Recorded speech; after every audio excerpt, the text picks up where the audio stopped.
So, hi guys! Kamusta po kayong lahat? Ako nga po pala sila Stella Micaela Taro.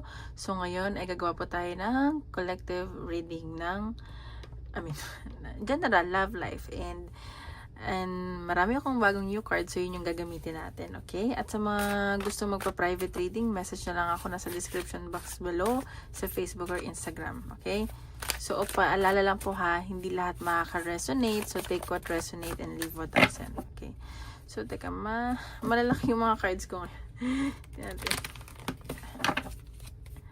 Bago kasi. Tingnan natin ng overall energy. Overall energy.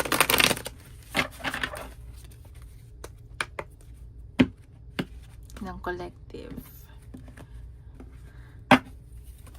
Brick wall, defense mechanism, guarded, hard to reach. So, sa nakikita ko dito, iba sa inyo, nagsa-self-love, and guarded kayo. And naglalagay kayo ng wall talaga kahit kanino. Mapa-love life man, single man, or in a relationship or married kayo. Alam niyo yung natitira kayo para sa sarili nyo.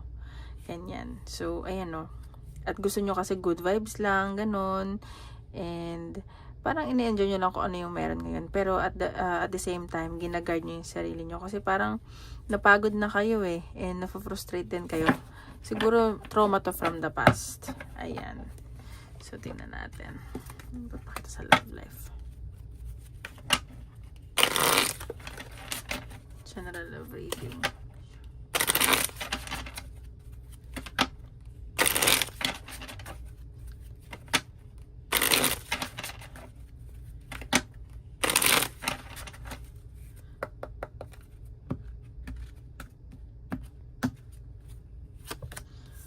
Okay, support, friends.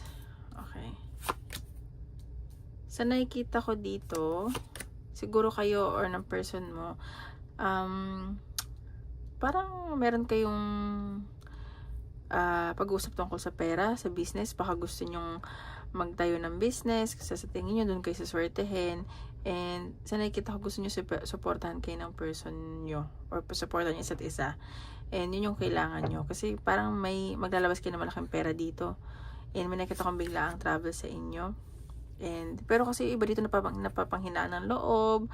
Parang nag-iisip na baka hindi rin naman maging successful, ganyan. Ang daming pag-iisip and ang daming siguro sa inyong inuutangan. Baka dapatin kayo ng utang ng mga kaibigan nyo, malapit sa inyo. Kaya iwas mo na kayo sa ganun. Yan, may pag-iwas. So. Pero sa nakikita ko dito, grabe yung pangarap nyo ng person mo. As in, meron ako nakikita ditong may pangarap kayo na matutupad. May wish kayo na matutupad. Ayan. So, ayan, medyo may pagdadalawang isip lang. Kailangan lang mag-ipon dahil siguro tuloy-tuloy yung pasok ng pera, pero ang dami din gastos. So, ayan. And meron din dito isang tao na bagong tao na parang nagkakagusto sa'yo. Basta interesado sa'yo itong taong to. And sa nakikita ko, baka pamilyado to or focus ka sa family mo, ganyan. Kaya hindi mo siya napapansin. And nag-overthink ka, may iniisip ka ditong may mga inaasikaso kang papeles, kontrata, ganyan. And basta ang dami mong iniisip, ang dami mong ginagawa. And sa nakikita ko naman, gusto mo kasi ng tahimik na buhay, tahimik na pamilya, ganyan. So, tingnan pa natin. Ano pang ipapakita?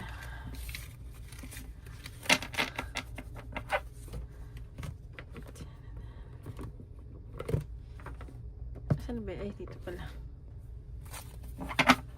Anong papakita sa love life mo? Love life ng collective. Anong parang sa love life ng collective? Ay. Sige, pagbago yung cards. Ay, laki kasi nung cards.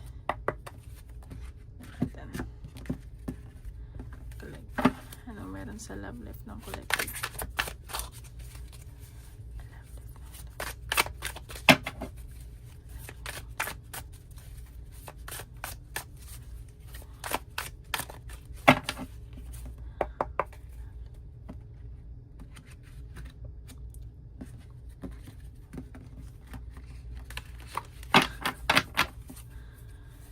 bad habits, drugs, and denial, repeating mistakes, and can break the loop. So, sa nakikita ko dito, may mga, siguro, takot na magkamali, takot na mga,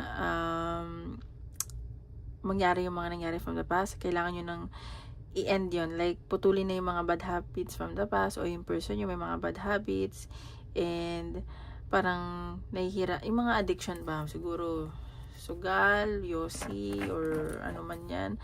And dun kayo nai-stress. May mga bisyo siya na parang hindi mo kayang, ano ba to? Hindi mo kayang makita, ganyan. Parang hindi mo talaga siya, yung parang red flag para sa'yo. And nasasaktan yung ego ng person mo. And sa nakikita ko yun yung nagiging problema nyo ngayon. Ayan, no? Napapagod ka kasi parang paulit-ulit na nangyayari sa inyo everyday, ganun, and parang walang suporta ba, or nanghihingi ka ng suporta, ganyan, parang nagiging routine, ganun yung nasa sense ko. Okay, tingnan pa natin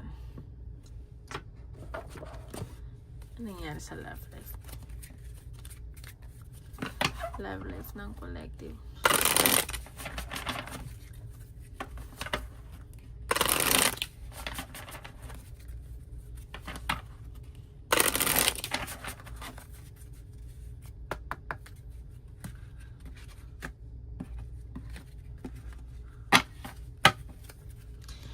Progress, not perfection. So, sa nakikita ko dito, kahit hindi naman perfecto yung person mo or ikaw, nagbabago rin naman siya or ikaw. And, ginagawa niyo yung lahat para maging masaya kayo, maging okay kayo, and yung mga, siguro, someone from the past na to, or yung mga nagawa niyo from the past, ayaw niyo nang maulit. And, sa nakikita ko, yung person mo ay nagbabago naman, and ginagawa niya lahat para maging mas better siyang tao, maging better siyang tao sa'yo. Ayan, no? Pero sinasabi dito ikaw kasi choose yourself. And kahit naman sa lahat ng bagay, kahit in a relationship ka, kailangan piliin mo yung sarili mo. Alam mo yun. Siguro ganun. So, tinampan natin. Ano ang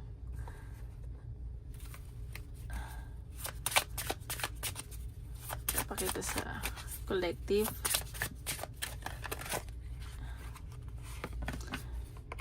Stop cosplaying fear as guidance, anxiety. Siguro dito, meron ditong mga trigger warning, anxiety, and parang, alam mo yung mga napaparanoid. May mga napaparanoid dito, and sa nakikita ko, parang, yung takot yung ginagawa mong, alam mo, yun yung nagiging hadlang na feeling mo totoo to, feeling mo hindi. And sa nakikita ko, ano siya hindi mo dapat, hindi lahat ng intuition is ganun. Kailangan meron ko rin self-awareness kasi iba't iba yung perception ng tao. Ayan, no? You're starving while calling it fine dining. So, kailangan mong makita yung self-worth mo. Parang nagiging in denial ka, ganun.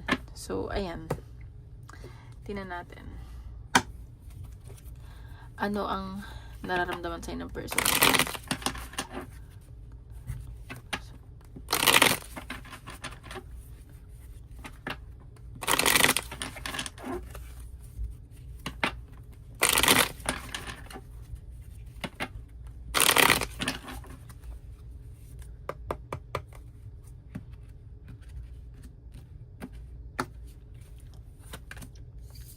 O, saan nakikita ko itong person mo, feeling niya, ang swerte-swerte niya sa'yo. And, ang swerte niya na nakuha ka niya, na ikaw yung person niya. Kasi parang,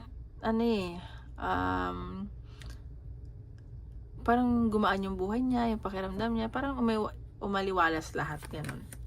And, sa nakikita ko, itong person mo emotional, mahal na mahal ka nitong taong to. And, balance tong taong to. Kahit na emotional siya, ginagamit rin niya yung isip niya. Pero ikaw, nagiging matalino ka.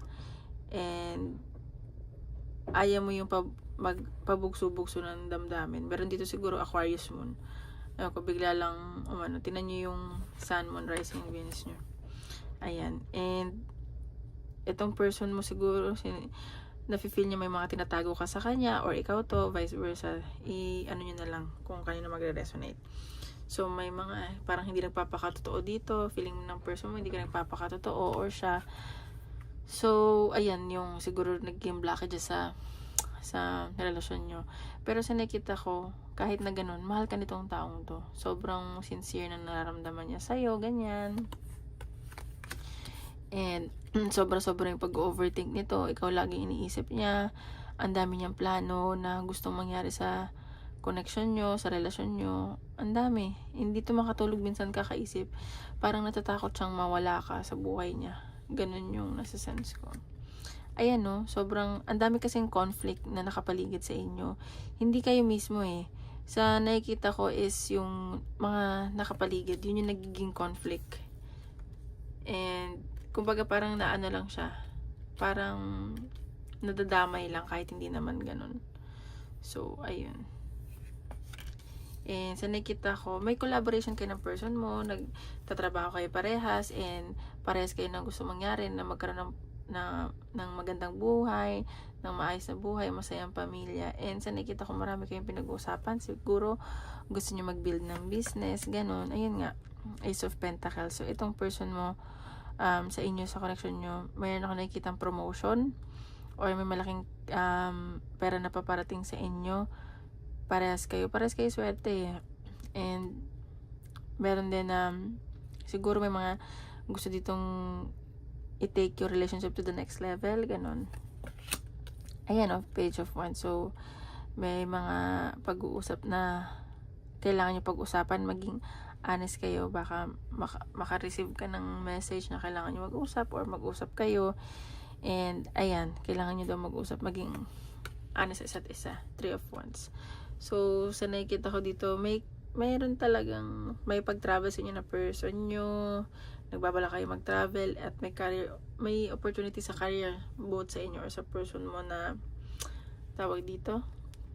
Parang ika-excite niya. Matagal niyo itong inantay. Ganyan. Ayan. Pero itong person mo, siguro nasaktan from the past. Medyo pagod to ngayon. So, ang dami niyang ginagawa, or ikaw to nag-heal. So, ayan.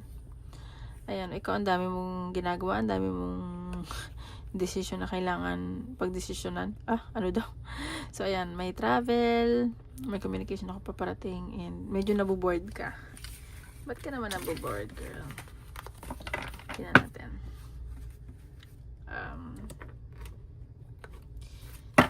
Ito, bagong deck. Medyo, original ata. I mean, bago kasi ito, binili ko sa Amazon. Natin. Ito magpakita. Impossible na connection nyo.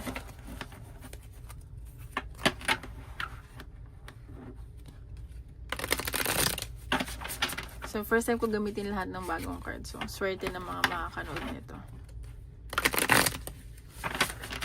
Kasi it means bago yan energy.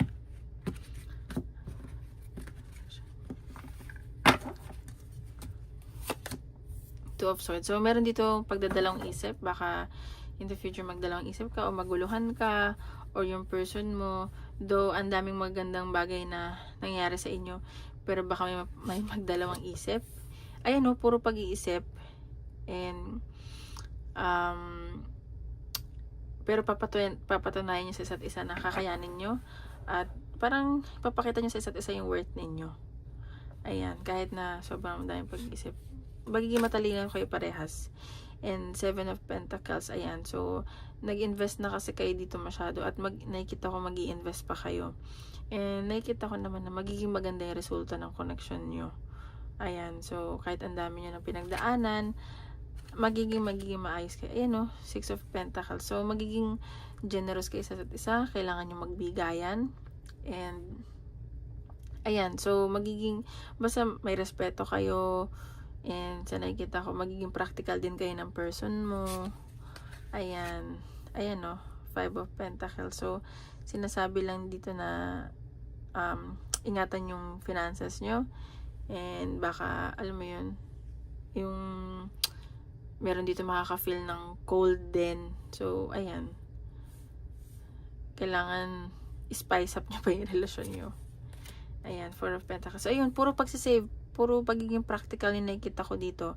Though, nandun naman yung nakikita kong pagmamahal, pero mas gagamitin nyo parehas yung isip nyo. Ayan o, Three of Pentacles. So, may collaboration, may nakikita akong in the future, may wedding, may pag-uusap.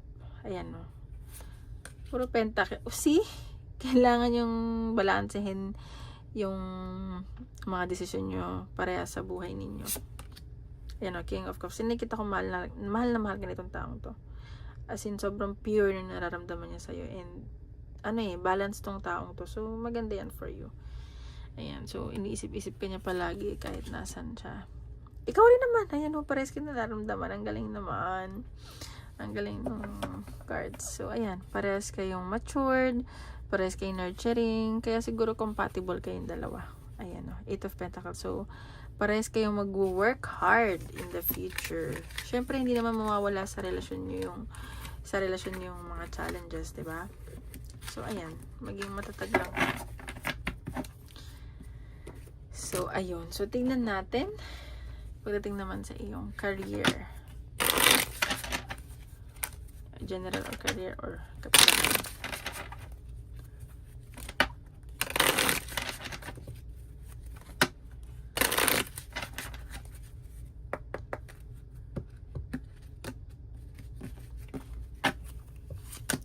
Career, meron ako nakikitang celebration, baka may promotion, may salary increase, ayan. And, ayan o, magiging, ano ba to? Mag-grow pa yung career mo, basta ang daming opportunities na paparating. Ayan o, so magiging busy ka and maraming choices, maraming opportunities. So, kailangan lang din na maging firm ka sa decision mo, kung ano man yan. And, ayun, mag-ingat ka. Ang dami siguro sa inyong pagpipilian ng promotion. Pero, ayan, isa ka sa pinagpipilian. And, matutuwa ka dito. And, nakikita ka nila na, alam mo yun, mabait. Kahit nagsisimula ka pa lang, is pinatunayan mo sa kanila na kaya mo. Ayan. So, meron tao dito na tahimik lang. Parang nagkakagusto sa'yo. Mas bata sa ata sa'yo to. Ayan, no. Meron akong biglaang travel at nakikita ang communication na paparating when it comes to your career. Ayan, no. Maganda ang kaperahan. And sa nakikita ko, tuloy-tuloy ang daloy ng pera. May mga temptation lang. So, mag-save. Ingatan lang yung kaperahan mo. Ayan, may kontrata din ako nakikita. Siguro may mga dito, may extend and may good news, pero magdadalawang isip ka dito eh, medyo may stress ka and lapitan ka ng mga utang para magtatago ka. So ayan, maganda nakita ko sa career. Okay, now tingnan natin ano ang advice sa inyo ni universe. Okay, tingnan natin. Okay, sorry guys. Yan natin. Anong advice ni universe?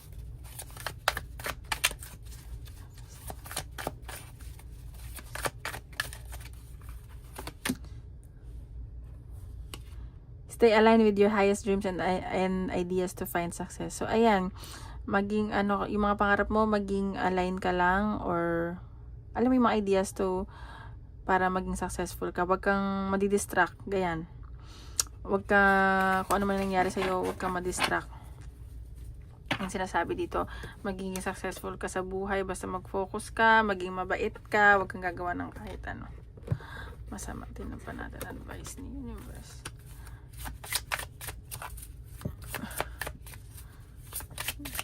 Mahirap pala i-shuffle yung malaking cards.